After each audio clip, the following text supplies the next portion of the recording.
WWE's first ever Wrestlepalooza event is here. And with an event that promises to be a second version of WrestleMania, WWE should in theory be pulling out all the stops to create a memorable show that fans will never forget. Join us now as we look at the most shocking last-minute rumors and spoilers for Wrestlepalooza 2025. Be sure to subscribe and hit that notification bell for daily wrestling videos and follow us on Facebook for exclusive lists. Number 1. AJ Lee pins Becky Lynch. Now it seems logical that AJ Lee picks up the win for her team during the mixed person tag match.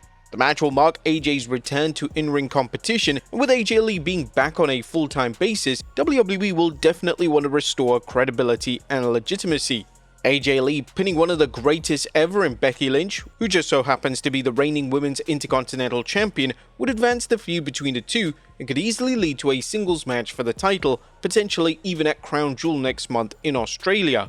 Number 2. Drew McIntyre wins the big one. Now, the build to Drew McIntyre vs Cody Rhodes for the WWE title hasn't exactly lit the world on fire. Rhodes being absent for about 95% of the build has done a massive disservice to the feud, and McIntyre has been predominantly feuding with Randy Orton on SmackDown. Luckily, Rhodes is said to be back full-time now that his acting commitments are done, so SmackDown should be back to revolving around the American Nightmare. But is it too soon for Rhodes to drop the title? Well, potentially. Rhodes only won the WWE title back last month, and losing the title in his first defense could be a poor look and presentation for the face of WWE. However, this is supposed to be a major event, and it could come as a huge surprise if McIntyre secured the win and walked out of Wrestlepalooza as WWE Champion. This feud is likely to have multiple installments attached to it, and it is indeed probable that McIntyre does win the WWE Championship, but this victory coming in their first PLE encounter perhaps isn't the smartest move in the world. Number 3. Randy Orton turns heel. The Randy Orton heel turn has been teased for over a year, and the day that Orton turns heel, the man he will no doubt set his eyes on will be Cody Rhodes. Drew McIntyre has been trying to get into Orton's head by explaining that Rhodes didn't hold back against him, and in typical McIntyre fashion, he was completely correct. Orton could surface at the end of the McIntyre vs Rhodes WWE title showdown, and it can be presented as if Orton is going to RKO or even punt kick McIntyre, only for him to turn on Rhodes. This would be a shocking twist that nobody would see coming. It would be a major swing, but the results could be magnificent.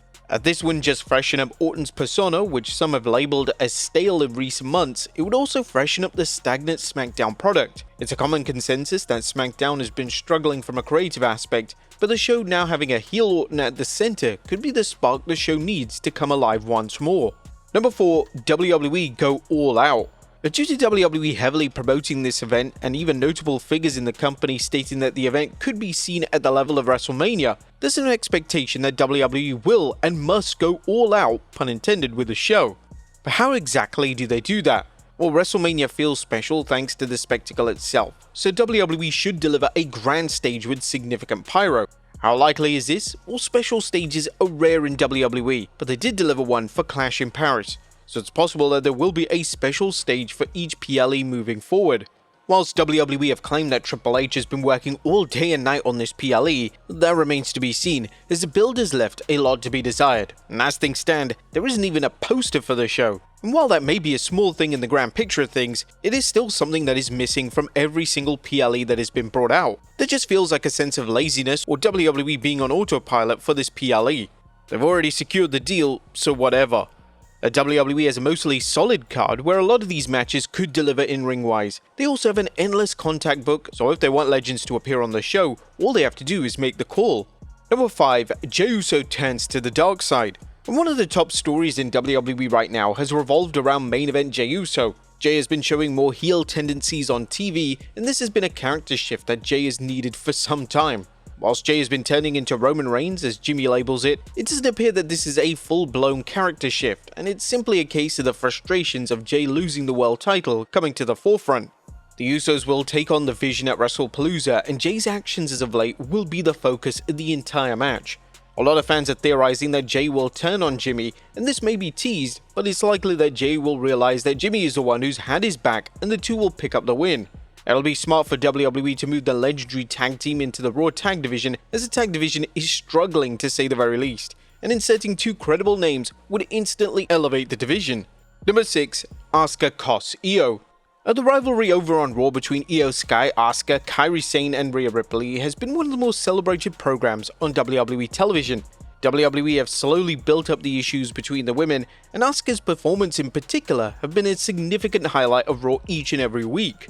Sky is now set to face Stephanie Vaquer for the vacant women's title, and it's unclear who WWE will position as the new world champion moving forward, yet Asuka finally turning on Sky could be the way to go.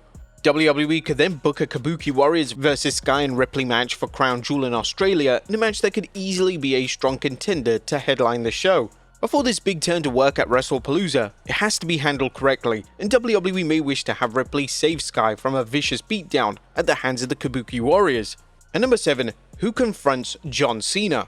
Now it's been confirmed by WWE that John Cena and Brock Lesnar will main event the show. Now this creates an interesting dilemma for WWE. Whilst WWE could easily run the match back at Crown Jewel, Cena isn't set for any dates between WrestlePalooza and Crown Jewel, meaning that the wrestler Cena faces at the show will need to build a match on their own. WWE may have Cena written off for a few weeks before coming back in Australia to finally conquer the beast.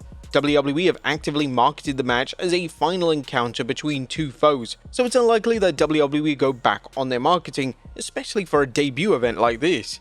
The WWE Great is now running out of dates and matches, and there will be a significant disappointment if WWE extends this rivalry. If Cena doesn't face Lesnar again at Crown Jewel, WWE may wish to have someone confront Cena at the end of his match at WrestlePalooza. This could be a name to set up the Crown Jewel match or even tease a future storyline.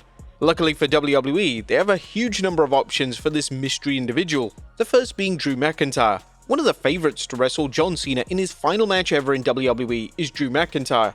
McIntyre has teased a feud between he and Cena in various interviews throughout 2025, and he's a safe bet to wrestle Cena in December.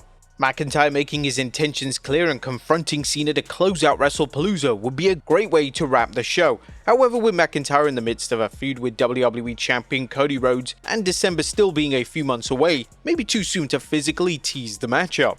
What about a wild one, Chris Jericho? Chris Jericho is almost certainly WWE bound, and it's possibly the worst kept secret in pro wrestling right now. Jericho has been teasing a WWE return on his socials, and the latest information on his AEW contract is that it expires in December. However, that hasn't been confirmed by AEW or Jericho himself. Imagine if Jericho is already signed with WWE and WWE is wishing to run back one of Cena's most iconic rivalries one more time. This would be a huge surprise return to close out the show, and with WWE wanting to make the show as memorable as possible, a return like this isn't exactly completely out of the question. There's also AJ Styles. One match that fans want to see in John Cena's final ever year is a match with AJ Styles. The two had amazing matches in 2016 and 2017 respectively, and it's only natural that fans want to see the two legends collide one final time. Unfortunately, Cena has outright stated that he may not get a chance to wrestle everyone, and Cena even paid tribute to AJ during his match versus Logan Paul. There's a huge opportunity for WWE to have AJ confront Cena to close out WrestlePalooza, and fans would definitely eat it up. AJ has the ability and star power to build a match himself. This is one of those matches that doesn't need a ton of build, as the storyline can be done via video packages due to their established history together. The fourth is Dominic Mysterio. Dominic Mysterio seems destined for a match with John Cena before 2025 is out, and it could be the match that Dirty Dom needs to take him to the next level in WWE. Mysterio confronting Cena at the end of the PLE wouldn't just be a huge boost for the young star, but it would also be a major boost for the prestige of the IC title, which just so happens to be a championship that Big Match John has never won, making him a Grand Slam champion in one of his final matches ever. And what about The Rock? Now it's truly baffling that The Rock was such an integral part of John Cena's heel turn, only for him to never appear on WWE programming again. The final boss decided to distance himself from WWE creative following Elimination Chamber, and this unfortunately did a huge disservice to Cena's entire creative run in WWE. And with that being said, is WrestlePalooza the moment that the world gets closure on the entire storyline? Imagine Cena is standing tall after defeating Brock Lesnar and The Rock's music hits. The place would go absolutely insane. If WWE wants to make the inaugural WrestlePalooza a show that fans never forget, then this is definitely the way to do it. The PLE going off air with Cena and The Rock face to face would be a viral moment that WWE craves, and it could lead to some fascinating TV during Cena's final few months as an active talent. Now, if John Cena actually does defeat Brock Lesnar at WrestlePalooza, this will be a huge milestone for him, as it will be his 100th PLE win. Following that huge milestone, there's gotta be a huge moment to close out the show, and one of these stars could definitely confront him. Who do you think it will be? Let us know in the comments down below, and I'll see you next time with some more wrestling content.